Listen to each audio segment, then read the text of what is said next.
भगत सिंह ने जब अपना घर छोड़ा तो चिट्ठी के अंत में लिखा, मेरी शादी की चिंता मत करना, मेरी दुल्हन आजादी है।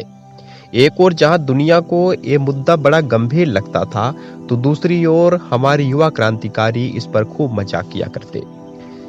जब अपने साथी की टांग खींचते हुए भगत सिंह ने ये मुद्दा छेड़ा, तो उन्हें ये जवाब मिला, मेरी शादी तो हो चुकी है बमतुल बुखारा से, और जब तक वो मेरे साथ है मुझे कोई अंग्रेज पकड़ नहीं सकता। और आज ये जवाब मजाक कम भविष्यवाणी ज्यादा लगता है। भगत सिंह का वो साथी आजाद ही जिया और आजाद ही शहीद हो गया।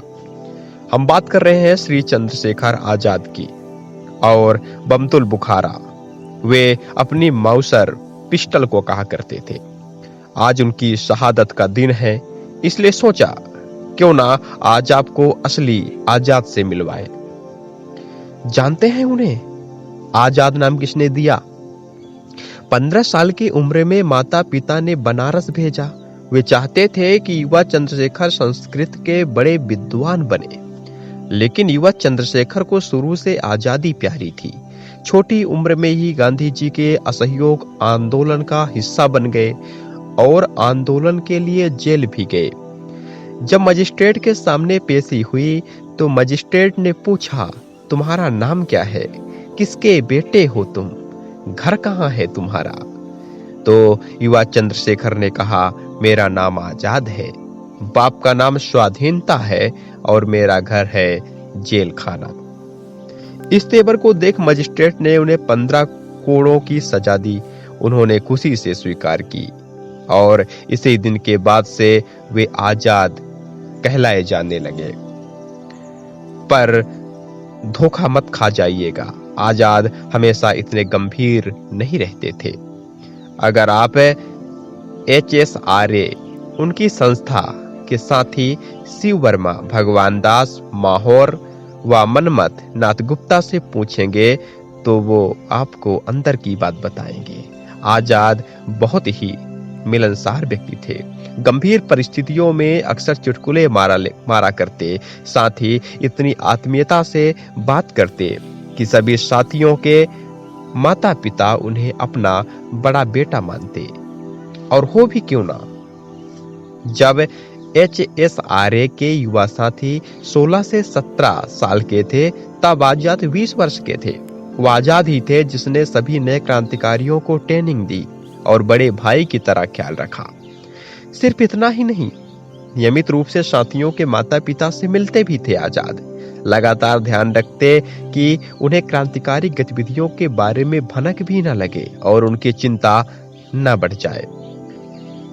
एक और बात बताएं, आजाद को साइकिल चलाना बहुत पसंद था। यदि कोई उनसे आगे निकल जाए तो उसे रेस में हराकर ही उन्हें चैन मिलता था। रोज सुबह झांसी की छावनी के कई सिपाहियों को इसी तरह हराते और शाम को चाव से किस्सा सुनाते थे। जब काकोरी कांड के बाद अशफाकुल्ला खान और रामप्रसाद बिस्मिल पकड़े गए तो पुलिस आजाद को ढूंढ रही थी। उनके सिर पर हजारों का इनाम था। ऐसे में HSRA बिखरने लगा। तब पुलिस से छिपे रहते हुए उन्होंने पंजाब व उत्तर प्रदेश के सभी क्रांतिकारियों को एकजुट रखा और आजादी के संघर्ष को मजबूती दी। पुलिस से छिपे रहने के लिए वे कभी वेश बदलते तो कभी स्थान। 2 वक्त का खाना पहुंचाने के लिए उनके साथी अपने घरों से रोटियां चुराया करते। पैसा कमाने के लिए कारखानों में काम करते। कॉलेज में पढ़ रहे साथियों के हॉस्टल से आंदोलन की योजना बनाया करते थे। भूख प्यास, आर्थिक तंगी, पकड़े जाने का खतरा कुछ भी उनको रोक न पाया।